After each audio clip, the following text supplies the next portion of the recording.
Bismillahirrahmanirrahim. Alhamdulillahi Rabbil Alameen. Wa sallallahu wa sallam ala Sayyidina Muhammad wa ala alihi wa sahbihi ajma'in. So, in this lesson, we're going to look at the privative attributes of Allah subhanahu wa ta'ala's difference from created things and His independence. So, let's remind ourselves, we began by proving the existence of Allah subhanahu wa ta'ala. Remember, we're doing the argument by creation, dalil al-huduth. So we began by existence, and then through beginninglessness and endlessness we proved that Allah subhanahu wa ta'ala possesses necessary existence. These next two attributes, that He's different from created things and He doesn't need anything, are both they're both elaborations of what it means for Allah subhanahu wa ta'ala to exist necessarily. So if you understand the fact that Allah is wajibul wujud, all of these four attributes, they follow immediately. So it's always going to go back to that. So he says, so let's start with the argument that Allah subhanahu wa ta'ala is different from created things. Mukhalif lil hawadith.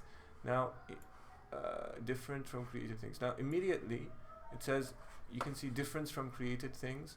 Mukhalif lil hawadith. Wujub mukhalafatihi ta'ala lil hawadith. Hawadith are it's from hadatha. Hadith is something that comes into existence. Hawadith are things that come into existence, things that begin to exist. So from the way that it's expressed, you can see the relation of this attribute to the argument for the existence of Allah subhanahu wa ta'ala from the fact that things began to exist. That's why it's stated like this. So if you just look at it, you say that things that began to exist need someone who did not begin to exist, a necessary being to make them exist. Things that began to exist need a necessary being to make them exist. But we already know that Allah subhanahu wa ta'ala is a necessary being who doesn't need anything to make Him exist. So if He resembled created things, then He would be like them. What does it mean to resemble created things? So a lot of this hinges on the meaning of resembling created things.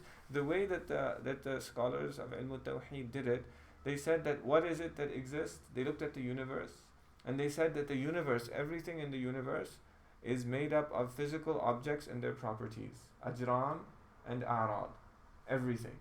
And that's why in the argument for the existence of Allah subhanahu wa ta'ala, from the fact that the universe began to exist, they said everything in the universe is physical objects and their properties, and properties are created and physical objects are created. Both of them, they began to exist.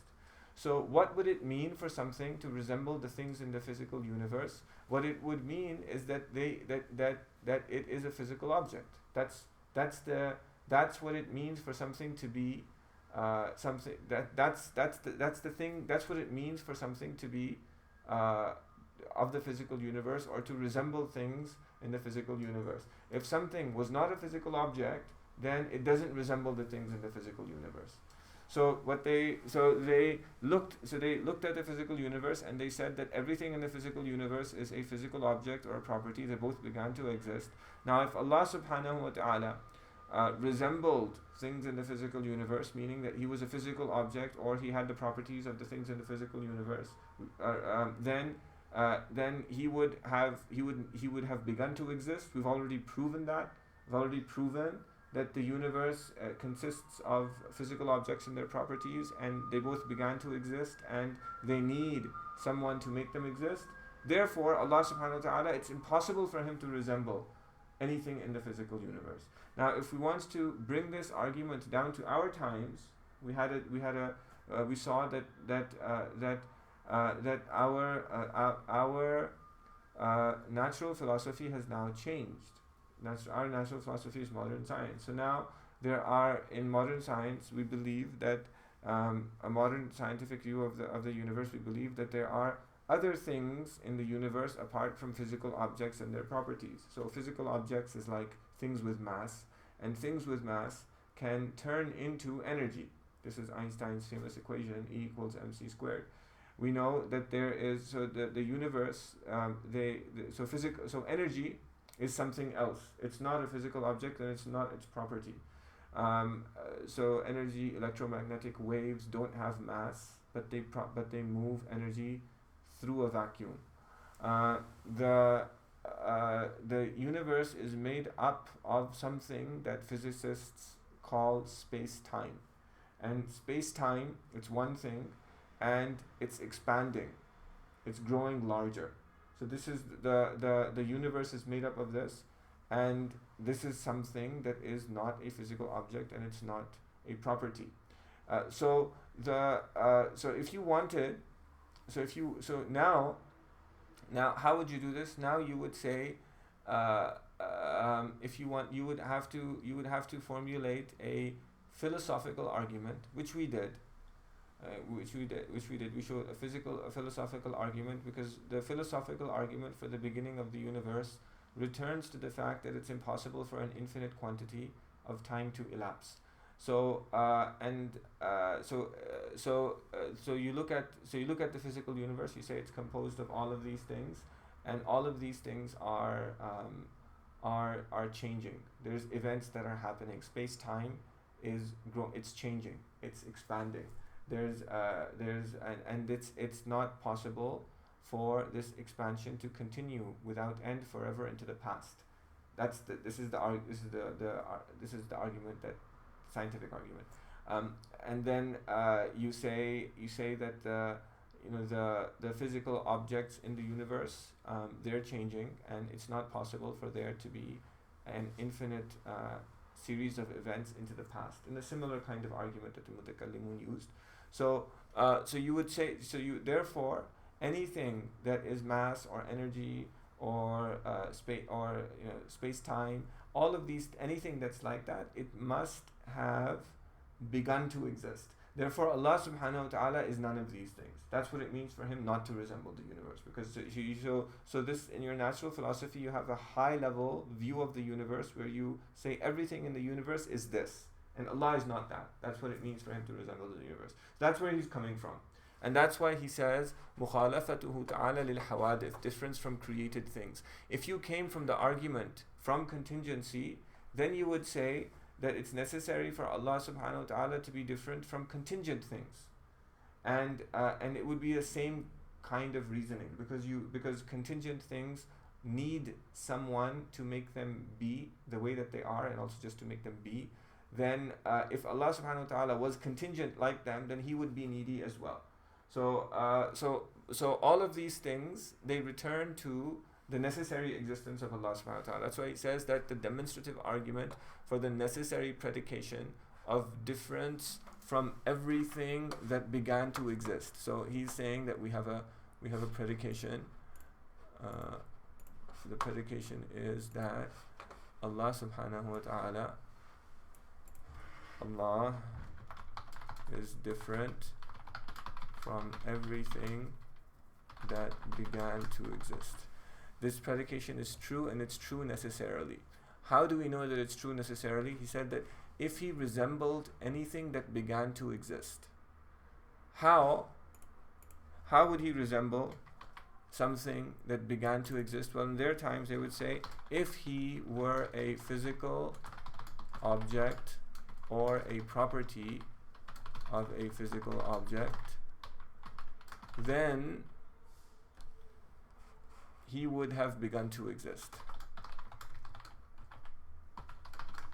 Why? Well, we that's what we showed in the argument from the fact that the universe began to exist.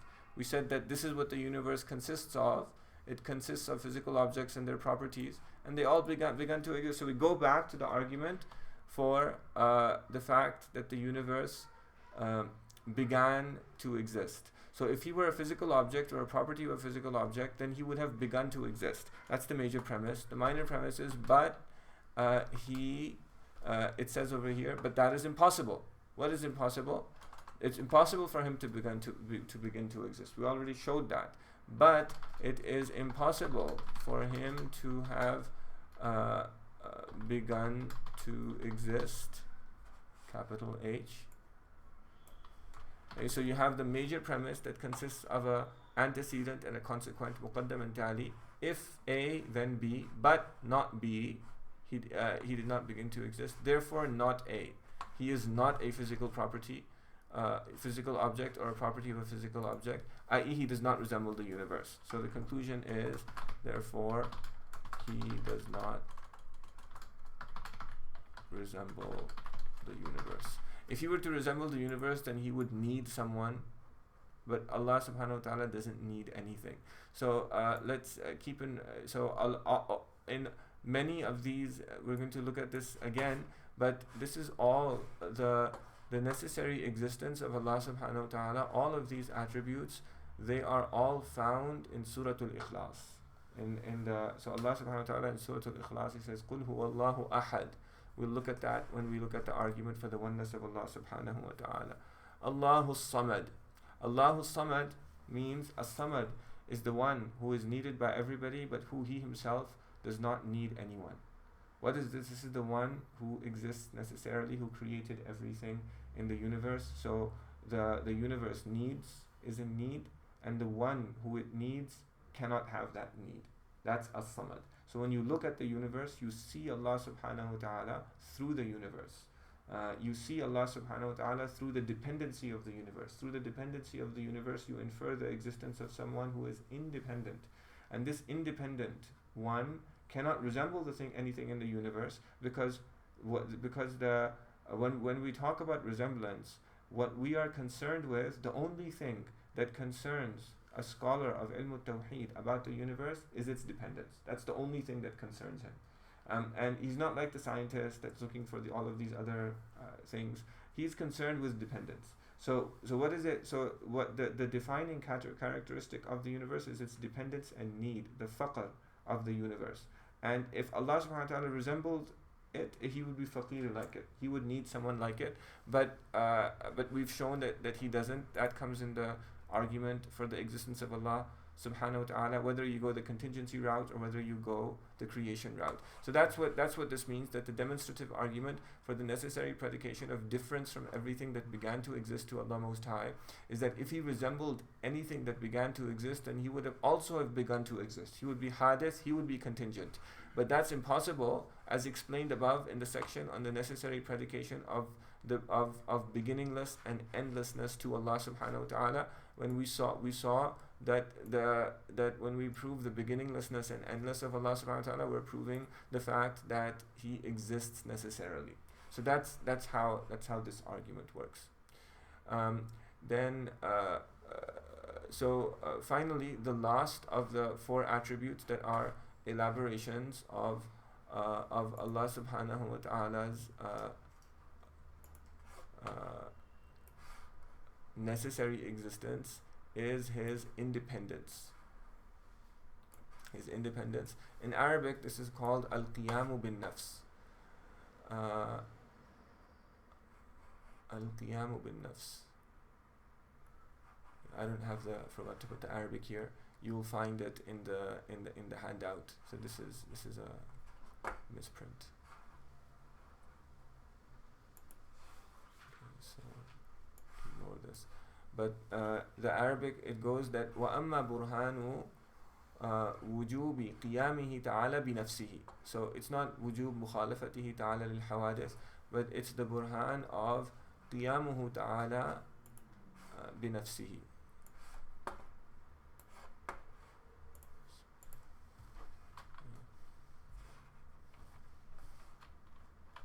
قِيَامُهُ تَعَالَى بِنَفْسِهِ.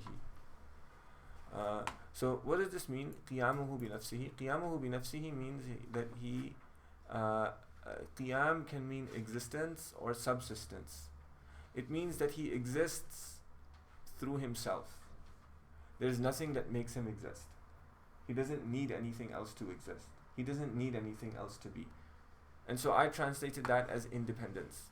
And you can immediately see that that's what you're saying when you're saying Allahu Samad. Allahu Samad, the one who doesn't need anyone and who everyone needs him. So it's the argument should be clear. This is just another way of saying that Allah subhanahu wa ta'ala exists necessarily. But the ulama of Tawheed, they go into detail. they spell out they elaborate what they want to prove. They elaborate it in great detail because they want to make sure that you get it. And this idea of necessary existence, it's not an idea that comes easily to someone who's used to thinking that he did this and she did this, and if I press a button then this will happen, and if I put something into the fire then it's going to burn him. So so this is why the idea of necessary existence is extremely foreign to the modern scientific mind, which is used to thinking about the universe without God. So it's a completely different kind of existence. And it's it's actually best, the way to realize it is to feel it in your heart. When you feel your dependence to Allah subhanahu wa ta'ala, and there's somebody at whose needs you place all of your needs, and you worship him and you prostrate to him, you now understand what someone who is wajibul wujud is. But somebody who's not used to doing that, they think, well, he's just another thing in the universe. He's just like that. It's natural to take that step, and so they spell it out. And so in this over here, in his independence, they remember from the definitions of these attributes that qiyamuhu ta'ala bi nafsihi, they say it means two things to them.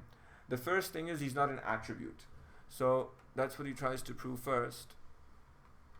Okay. So he says that so again we're looking at independence. The first aspect is that he's not an attribute. So he says that if he needed a locus, then he would be an attribute, a mahal. So qiyamuhu ta'ala bi nafsihi means that he does not need a mahal. A mahal, this comes from the fact that we think of things that have properties, things that are particular ways. So when we talk about things as being in particular ways, the things that we say about them, so if we say, for example, that Zayd is tall, or the wall is blue, the things that we say about them, these concepts, these properties, they don't have an independent existence. They don't exist independently of the thing that they are a property of. This is not philosophy. This is just the way that this is just describing how the mind works. This is how Allah created the mind. So what we're saying is Allah is not a property. He's not a property, because a property needs a locus, needs a mahal. Mahal is because a property subsists a subordinate existence. So so he says here that so what is he saying? Let's write out the syllogism, that if Allah Most High needed a locus, then he would be an attribute. So let's say if Allah Most High were an attribute, then what? But an attribute is neither characterized by real attributes nor by their entailments. Okay, so what he's saying, but whereas it is necessary for our Master, mighty and majestic, to be characterized by both, which proves that he is not an attribute. So if Allah Most High were an attribute, he is saying, then it would not be possible for him to possess attributes. So because why? Because so which attributes? Okay, it's if he wants to be precise, we say real attributes or their entailments. I'll explain why now. So what are the real attributes? The real attributes are Allah subhanahu wa ta'ala's knowledge, will, power, life, hearing, sight, and speech. So these are real attributes, and these attributes, when we're going to see shortly that if we complete the argument, then we see that Allah subhanahu wa ta'ala is someone who has power. We infer that universe depends on someone who is powerful, someone who is knowledgeable, someone who has volition. So since we come to the conclusion that the universe depends on someone who has these attributes, Allah is not an attribute, because an attribute is not powerful, an attribute is not knowledgeable, an attribute is not alive. Someone is alive. So if Allah were an attribute, then it would not be possible for him to possess these real attributes. As for these attributes, an attribute can be beginningless. In fact, we saw that the real attributes are qadim. An attribute can be endless. In fact, they are endless. And so the privative attributes can be described through them. But real attributes, an attribute cannot possess these real attributes. That's something else about them. This is how we think. This is how Allah subhanahu wa ta'ala made us. This doesn't make any sense. So if Allah were an attribute, then it would not be possible for him to possess real attributes or their entailments. But he does, or it is necessary for him to possess real attributes. So if A, then B, not A, therefore not B, therefore Allah Most High is not an attribute. So this is the structure of the argument here. He's saying if Allah Most High needed a locus, then he would be an attribute. لو احتاج إلى محل لكان صفة. But an attribute is neither characterized by real attributes nor by their entailments. This is something that we naturally know. Intuitively we know that. Whereas it is necessary for our master, mighty and majestic, this is this minor premise, it's necessary for him to be characterized by both real attributes and their entailments, which proves that he is not an attribute. This is the conclusion. So this is, you know, when we read this now, we'd say, why would anybody want to say that Allah is an attribute? What a silly thing to have to refute. And that's true. And so this is not, so a Muslim who's always lived in a Muslim environment, then there's no need to teach him this. But if someone is a Christian, comes from a Christian background, who's used to thinking about Allah subhanahu wa ta'ala as an attribute that became incarnate in Jesus, hasha lillah, Allah subhanahu wa ta'ala is far beyond that, then you need to explain this to him. And that's where this issue comes from. These issues of theology, they are the application of the Quran and Sunnah and the reasoning of the Quran and Sunnah to issues that arose in particular times. So his independence is that he doesn't need an attribute needs a locus, and the other aspect of his independence is that he doesn't need a mukhassis. What's a mukhassis? A mukhassis is a determiner. So we're going to do this shortly. We're going to see when we come to the argument for the agency of Allah subhanahu wa ta'ala, for his knowledge, will, power and life. We'll see that I'll explain it briefly now, that contingent things, the contingent things of the universe, they could have been many different ways. So the sky could have been blue, it could have been many different colors, but it's blue. So what does that mean? It means that someone chose and determined that it should be this color rather than some other colors. So the fact that contingent things, so this is the rule. We'll do this when we come to the real attributes. The fact that contingent things exist is evidence for Allah subhanahu wa ta'ala's attribute of power, because power is that attribute by virtue of which Allah subhanahu wa ta'ala brings things from non-existence into existence. And the fact that contingent things have the qualities that they do is evidence for Allah subhanahu wa ta'ala's attribute of will, because there's something that needs to determine them to have those attributes. So Allah subhanahu wa ta'ala, he doesn't need a determiner. Why doesn't he need a determiner? Because the things that need to be determined, the things that need to be chosen, are those that are contingent things. So contingent things could be one way, they could be another way.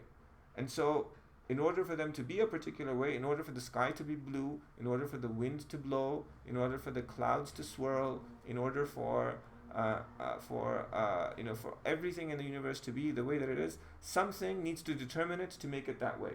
Allah subhanahu wa ta'ala does not need to be determined. Why? Because He's necessary. He exists necessarily.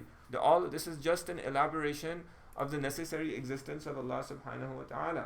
So He says that if He needed a determiner, then He would have begun to exist. So why is He saying this? Because He is using the argument from huduth, the argument from the fact that the universe began to exist. He is working from the fact that the basis of the universe's dependence on Allah subhanahu wa ta'ala is the fact that it began to exist. But you can do the same thing with contingency. So, and that's actually more straightforward. That if He needed a determiner, then He would have begun to exist or would have been contingent. You can put either one. Begun to exist. This is the argument from the fact that the universe began to exist. Or He would have been contingent. This is the argument from contingency.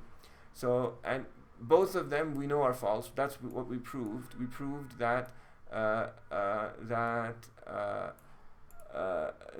the universe began to exist, and it needs someone who didn't exist, and the universe is contingent, and it needs someone who's not contingent. So we've already proven that, but it is impossible for Him to have begun to exist or be contingent. Therefore, He does not need a determiner. Okay, so straightforward argument. So all of these are just elaborations of the necessary existence of Allah subhanahu wa ta'ala. That if He needed a determiner, then He would have begun to exist, but that is impossible, as explained above in the section on the necessary predication of beginninglessness and endlessness to Allah subhanahu wa ta'ala. So I want you to basically to step back for a moment and think. So don't get caught up in beginninglessness and endlessness. Don't get caught up in that. Keep in mind, what you want to keep in mind is Allahu Samad. That's what you want to keep in mind. What does As-Samad mean? As-Samad is the one who everyone needs and who doesn't need anyone. And so the contingency and beginning to exist, the expression of these things in the Quran is the neediness of the universe and the independence and lack of need of Allah subhanahu wa ta'ala. That's the point. And the idea, and what all of these things are saying is that if Allah needed something, then they're all saying it's impossible for Allah to need something. They're all saying that the universe needs something. And so they all return to the argument for the existence of Allah subhanahu wa ta'ala, which is a Quranic argument. It's everywhere in the Quran. And that's actually what it means to believe in Allah subhanahu wa ta'ala. That's what it means to worship Allah subhanahu wa ta'ala. And so the next attribute is a little bit different, His oneness. And the argument is a little bit different. So far, everything goes back to the argument for the existence of Allah subhanahu wa ta'ala. So we'll take that in a separate lesson. وصلى الله على سيدنا محمد وعلى آله وصحبه وسلم.